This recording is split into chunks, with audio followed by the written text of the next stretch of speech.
চলো তবে শুরু করা যাক আজকের রান্না, পনির বাঁধাকপির মেলামেশা। প্রথমে তেল দিয়ে দিলাম, তেলটা গরম হয়ে গেছে। এবার সাদা জিরে দিচ্ছি।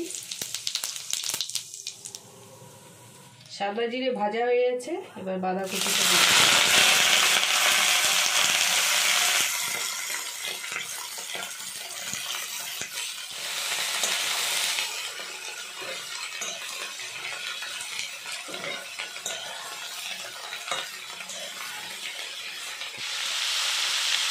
এবার হলুদ দিলাম,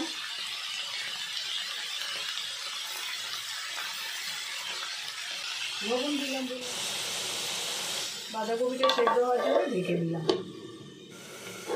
ঢাকনাটা তুললাম, নাড়া দিয়ে দেখছি নাকি। এবার পনির দেবো, মশলা দেবো, তারপরে পনির দেবো। মশলাটার মধ্যে আছে ধনে, জিরা আর আদা।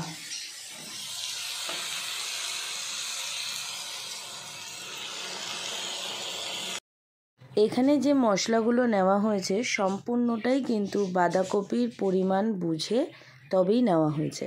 হয়তো বাটিতে অনেকটা মশলা দেখানো হয়েছে, তবে সেটা কিন্তু পুরোটাই বাঁধাকপিতে দেওয়া হয়নি, সেটা তোমরা ভিডিওতেও দেখতে পেলে। কারণ এখানে বাঁধাকপির পরিমাণ খুবই সীমিত, খুবই অল্প, তো সেই পরিমাণ অনুযায়ী বাটা মশলা দেওয়া হয়েছে। সুতরাং যে কোনো রান্নারই পরিমাণ অনুযায়ী মশলা দিলে স্বাদটা ভালো হয়, আশা রাখি তোমরা জানো। এবার পনিরটা দেবো। পনিরটা আমি ভাজিনি, না ভেজে দিয়েছি।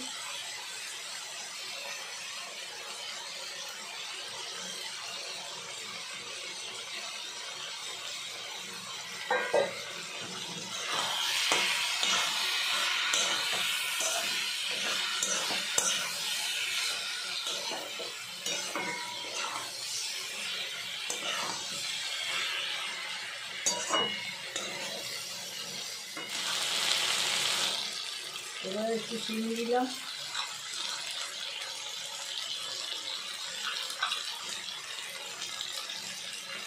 সামান্য হলুদ দিলাম।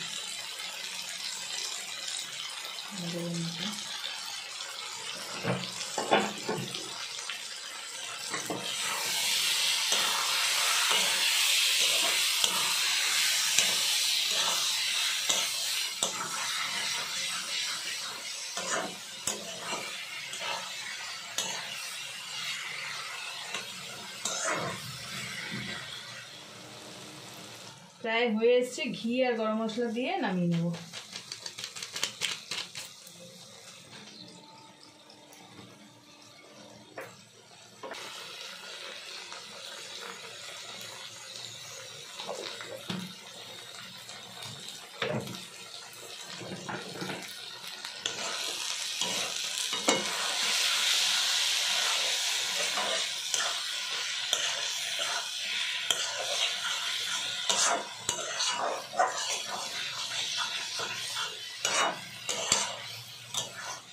রান্না এখানেই শেষ।